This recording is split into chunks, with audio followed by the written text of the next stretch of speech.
if this crazy carnivore style of eating, way of life, whatever you want to call it, carnivore diet, is killing us slowly, is so bad for us, then why am I healing like Wolverine? It's Anthony Stewart, Food for Thought. We're questioning everything they've ever said. This is my anecdotal, my N of one, and I'm searching for truth. And I'm not satisfied with what they say, and this is what I've found. Like every morning, I wake up, and I've learned from arguably the greatest minds in our space. Paul Mason, Sean Baker, Anthony Chafee, Bart Kay. There's so many. Ken Berry. There's so many to mention, and I love the science. I'm over the last few years, I'm starting to understand science. I am studying to be a nutritionist. I understand macros, micros, and a little bit about physiology, a little bit biology. No, I'm not an expert, but I can interpret things a lot better now, especially over the last 3 years into the keto, low carb, carnivore space.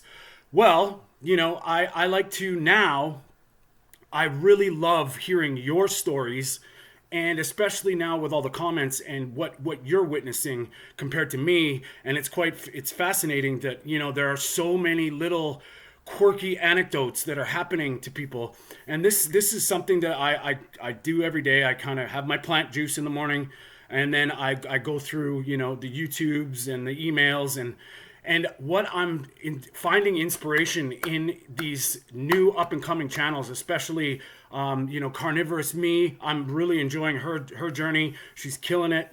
The Carnivore Quest. I like the real people factor, and I'm a normal guy. I've completely reversed my health, and I'm finding these things are popping up, and it's crazy. This is what happened to me last year. I had a crazy fall around December 23rd ish. I slipped on ice here in Vancouver. It does happen. There is frozen. It was nasty. And I'm going to put a picture up right here of the result. I bashed my face, knocked myself unconscious, and it was scary. A friend of mine found me. It was sort of work related, and I was on the phone at the time, and it knocked me. I thought I broke my nose. I broke my nose before. This was pretty much worse. It felt worse. I've been into, as a kid, I was into some little scraps and stuff, and I've always, black eyes. Sure, we've all had them, and it's unfortunate. I mashed my face. It was crazy.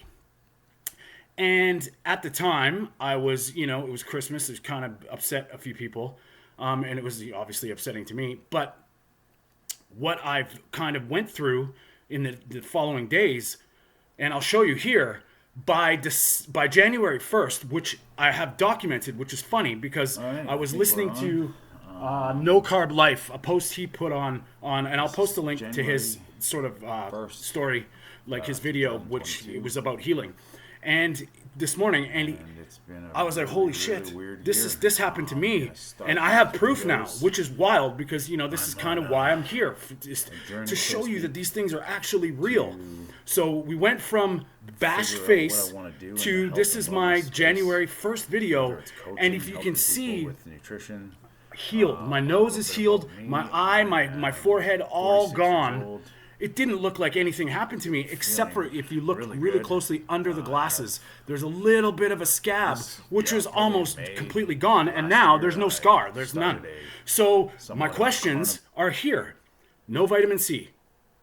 I haven't had vitamin C for like well over 3 months now, and I would assume that I am scurvy-free. Now, that healing, like as a kid growing up, I would get into trouble or get hurt, and you'd be sidelined. And now I find that this is not only with work, I can work harder, better, faster than every kid that I work with. I work a physical job. I work for a moving company. It's to support myself while I'm in school. And, I don't get sore. I get tired, obviously. We work really long days, but I don't get sore and I don't get inflamed. I'm going to do a video on my Advil experience, but this is what it is. I heal like crazy. Now, what study can say that? Like, bash your face in and then see how quick you heal. It's not very ethical. So, these things are popping up over and over and over again. And I'm really, really thankful for all of your anecdotes and the comments that you've left. And I'm trying to answer them. And this is a journey. This is a way to show people that this shit is real. This is a fact. All right, guys, I'm going to keep it short today. Thanks for subscribing. Please leave your comments. Let me know if you've had any like disasters and come out of it faster, better, without, something. So stay strong.